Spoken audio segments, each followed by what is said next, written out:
Buenos días a todos. Siento no poder estar allí. Tenía un viaje justo en esta fecha. Bueno, Sofía y las chicas de OPE han hecho una buena introducción, seguro.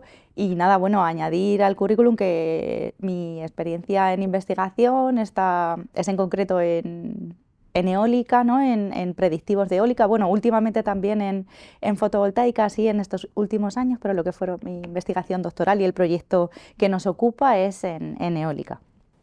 Pues claro, yo estudié aquí en la Universidad de Castilla-La Mancha, primero en Albacete, luego en Ciudad Real, lo que era la antigua técnica y superior, y conforme terminé, pues me fui a Reino Unido. Primero estuve trabajando en el sector privado durante 2 años y luego pasé a trabajar en una universidad pública de Reino Unido, en la Universidad de Brunel de Londres. Y ahí fue cuando comenzó mi carrera en la investigación. Bueno, pues estando trabajando allí, ¿no? En la Universidad de Brunel, eh, cuando surge la oportunidad de presentarme como candidata a una beca Marie Curie para hacer un doctorado en un tema además que era de lo que estaba trabajando allí en Reino Unido.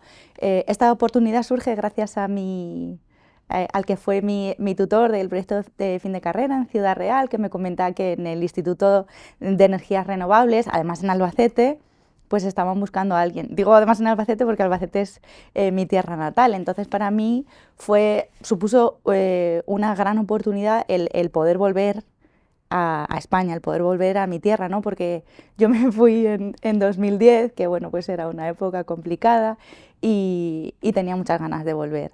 Entonces volví además pues con una super beca. Eh, Además, con una super beca y a hacer lo que yo quería, ¿no? Y a trabajar de investigadora como yo quería. Además, comentar que también fue una época un poco difícil porque, bueno, pues yo tenía un hijo, estaba esperando a mi segundo hijo y eso siempre es algo que me gusta contar, ¿no? Porque muchas veces somos nosotros los que nos cerramos puertas, ¿no? Yo vine a hacer la entrevista estando embarazada y estando embarazada, bueno, y comencé a trabajar en el proyecto estando embarazada y eso siempre estaré agradecida a los que fueron mis supervisores, a quienes me contrataron, ¿no? Emilio y Andrés, por darme esa oportunidad. Creo que no se han arrepentido. Luego, además, claro, fue muy importante para mí, súper orgullosa del premio EOLO Innovación 2019 por la tesis doctoral.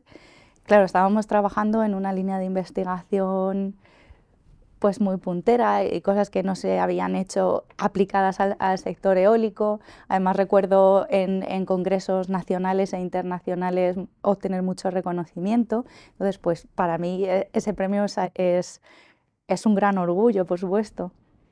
El haber sido parte de un proyecto Marie Curie me permitió hacer unos contactos internacionales. Bueno, no solamente el haber formado parte de un proyecto Marie Curie, obviamente también haber trabajado en Reino Unido previamente, ¿no? Al final vas haciendo muchos contactos repartidos a lo largo de Europa. Como parte de la Marie Curie, ¿no? Cuando yo fui estudiante, pues teníamos que hacer estancias académicas, estancias industriales y, como digo, vas haciendo contactos. Es muy importante en ese sentido, considero, ¿no? Aprovechar las estancias y hacer buenas relaciones y mantener las relaciones. Luego, muchas veces los investigadores que vas conociendo incluso van cambiando de país, van cambiando de universidad y eso te permite, si tú mantienes ese contacto, te permite ampliar la red. Eh, por ejemplo, cómo conseguimos que nos invitaran, ¿no? A formar parte de este proyecto IntelliWind que ahora nos ha sido concedido. Pues precisamente a través de un contacto de cuando yo estudiaba doctorado, ¿no? Pues de un investigador que yo le conocí en la Universidad de Cranfield, luego volvimos a coincidir en la Universidad de Strathclyde, que es donde yo hice mi estancia académica de mi doctorado, y luego él pues se mudó a la DTU y es que la manera en la que esto surgió fue de pinchos en Bilbao tras una de las sesiones de Wind Europe, ¿no? Este supercongreso de eólica que se organiza anualmente, y estábamos de pinchos en Bilbao cuando me dijo, venga Estefanía, estamos pensando en un proyecto, a ver cómo podríamos colaborar y demás, y no solo eso, también pues empezamos a colaborar pues, en tesis doctorales, en otros artículos, y es decir, en conclusión, haciendo contactos y manteniendo los contactos. A la hora luego de formar los proyectos es muy importante, pues claro, establecer líneas o identificar líneas de investigación que sean complementarias. En este sentido, claro, como si ya conoces a los investigadores, sobre todo al coordinador, ¿no? Si el coordinador tiene muy claro lo que quiere hacer en un proyecto, pues es más fácil, y es verdad que hay veces que es difícil establecer qué línea va a aportar cada uno. Hay que tener también cierta flexibilidad. Y bueno, ahí entra en juego mucho la comunicación. Y yo me acuerdo que estuve hace ya en unas jornadas que hizo precisamente Llanos Carrión, y ella explicaba que al final las propuestas, ¿no? Comparaba la preparación de las propuestas muchas veces. Cada uno hace diferentes contribuciones a lo que ellos piensan o a lo que ellos están haciendo en sus respectivos centros. Entonces es muy importante que eso fluya y tenga una línea y una fluidez y un encaje, ¿no? Y ella ya nos lo comparaba un Frankenstein con la Bohemian Rhapsody de Freddie Mercury, ¿no? Esta rapsodia donde se integran diferentes estilos musicales. Y es que eso es fundamental, que un proyecto quede como una rapsodia suave y no como un Frankenstein donde uno intenta encajar diferentes piezas que a lo mejor algunas ni terminan de encajar, no quedan ahí mal cosidas. Esto me parece súper importante. ¿Y cómo se consigue? Con muchísima comunicación y también con voluntad y flexibilidad. Nosotros, por ejemplo, preparando el proyecto este de IntelliWind, que por cierto ganamos en la segunda convocatoria, no la primera vez que nos presentamos, teníamos reuniones semanales, y eran reuniones, o sea, cada semana nos juntábamos entre 1 y 2 horas a discutir, a aportar, pues a ver cómo podíamos hacer la propuesta, perdón, que se integrara, como decía, ¿no? El proyecto de IntelliWind consiste en hacer la inteligencia artificial aplicada a la monitorización de aerogeneradores confiable. Nos encontramos en una época donde la inteligencia artificial se quiere aplicar a todos los campos o se está aplicando en todos los campos. Entonces, hemos llegado a un punto en el que está genial tener herramientas de inteligencia artificial, pero necesitamos que esa inteligencia artificial sea confiable, sea fiable, sea estándar para que se pueda implementar a los protocolos tan exigentes del mantenimiento, ¿no? de los parques eólicos.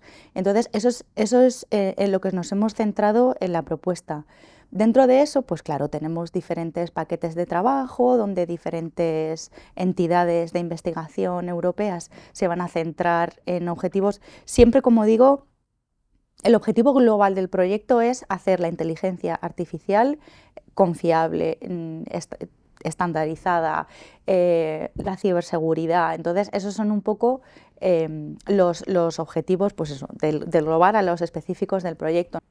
Bueno, comentar también que dentro del proyecto de IntelliWind, aparte de UCLM, no todas las entidades, pero muchas de las entidades también formaban parte del proyecto previo, ¿no? El OSOM, que es donde yo fui estudiante. Entonces, lo que hicimos también fue identificar las claves de éxito de aquel proyecto, que el proyecto en sí resultó muy exitoso, ¿no? Y se cumplieron objetivos, etcétera. Entonces, a la hora de identificar los riesgos asociados o posibles riesgos asociados a IntelliWind, bueno, por supuesto esto es algo que siempre se tiene que incluir en las propuestas, ¿no? Posibles riesgos y acciones para mitigar esos riesgos. nos apoyamos mucho en los casos de éxito del proyecto previo. Eso nos ayuda mucho a, pues, a identificar riesgos y a planificar acciones para prevenir esos posibles riesgos, pues, de no cumplir plazos, entregas, al final de no cumplir los hitos, ¿no? En este tipo de proyectos de Marie Curie, bueno, pues al final lo importante es que los estudiantes vayan sacando publicaciones, que se desarrolle la investigación. Para eso, pues, identificamos supervisores, o sea, todas las estancias, los supervisores, los cosupervisores están perfectamente identificados, planificados, hay colaboración por todas las partes, se han establecido, como decía, sinergias súper interesantes, ¿no? Claro, hay que tener en cuenta también que el consorcio es muy fuerte. Estamos hablando de las principales entidades investigadoras, universidades europeas en este sector, ¿no? En eólica y en monitorización de aerogeneradores. Eso facilita mucho también las cosas. Como decía, dentro de los objetivos del IntelliWind, ¿no?, que estaba el hacer más confiable y segura la aplicación de la inteligencia artificial a la monitorización de los aerogeneradores, lo que va a permitir, o sea, el objetivo también, pues, a nivel social, ¿no?, o a nivel eh, sí, social, es disminuir los costes de operación y mantenimiento de los parques eólicos. De esta manera, lo que se disminuye, al disminuir los costes de operación y mantenimiento, lo que disminuimos es el coste de la electricidad, el coste de la generación de la electricidad mediante energías renovables. Además también facilita la integración de las energías renovables en la red. Hay que tener en cuenta que la energía eólica, pues, es una energía no gestionable, es decir, no hace viento cuando nosotros queremos, sino cuando hace viento. Entonces, pues la mejora, ¿no?, del mantenimiento, la mejora de la disponibilidad al final va a contribuir, pues, de manera sustanciosa a la mejora de la integración de la eólica en red específicamente, ¿no? Para la hora de la preparación de la propuesta, ¿no?, como decía antes, es fundamental, pues, la comunicación, la preparación, la dedicación. Ya he dicho que nosotros nos juntábamos semanalmente entre 1 y 2 horas cada semana, todas las semanas. Además, hay que ser consistente. Luego, en ese sentido, pues claro, esto no sé si se puede decir, pero hay que tener en cuenta que, bueno, a nivel de España en general y UCLM en particular, pues el esfuerzo o el gran esfuerzo viene por parte de los investigadores y que además somos profesores.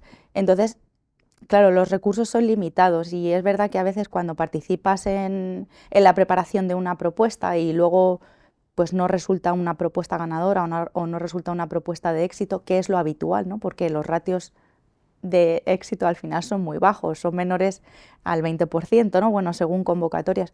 Es bastante frustrante porque has dedicado mucha cantidad de tiempo a algo que no ha ido a parar a buen sitio. Pero bueno, al final, si no dedicas ese esfuerzo y ese tiempo a intentarlo, pues obviamente tampoco se va a conseguir. Estaría bien que en la UCLM se intentaran promover, pues, departamentos como tienen en otras universidades, por ejemplo, en DTU o en Delft o en la Universidad de Strathclyde, o bueno, yo, pues, de todas por las que he pasado, muchas de las que están en el consorcio. Sería muy interesante poner más recursos a la parte de desarrollo de propuestas, que sí que existen algunos, y luego, pues, en ocasiones contar con consultoras expertas, fijarte en proyectos ganadores. Eso sí que es algo que está más quizá a nuestro alcance, ¿no? Sí que podemos hacer. Si dentro de UCLM tenemos acceso a propuestas ganadoras, que no siempre tienen por qué ser del ámbito en el que tú estás trabajando, pero solamente la estructura y la presentación ya hace un mundo a la hora de presentar una propuesta, ¿no? Volvemos a lo de el Frankenstein frente a la Rapsodia. Entonces, bueno, pues identificar propuestas de éxito, constancia, comunicación, flexibilidad, serían un poco, yo creo, las claves a la hora de preparar propuestas. Y ya un poco para terminar, ¿no? Para concluir, ¿qué es lo más importante? pues hacer contactos, ¿no? Aprovechar las estancias, o si no se pueden hacer estancias, los congresos, muy importantes los congresos para hacer esos contactos, para mantener esos contactos. Después de los congresos irte al bar de pinchos, que ahí es donde salen los proyectos. Entonces, contactos, muchísima comunicación, paciencia y intentar eso, encontrar líneas complementarias, sinergias y nada, pues ponerse a trabajar y dedicar tiempo al final.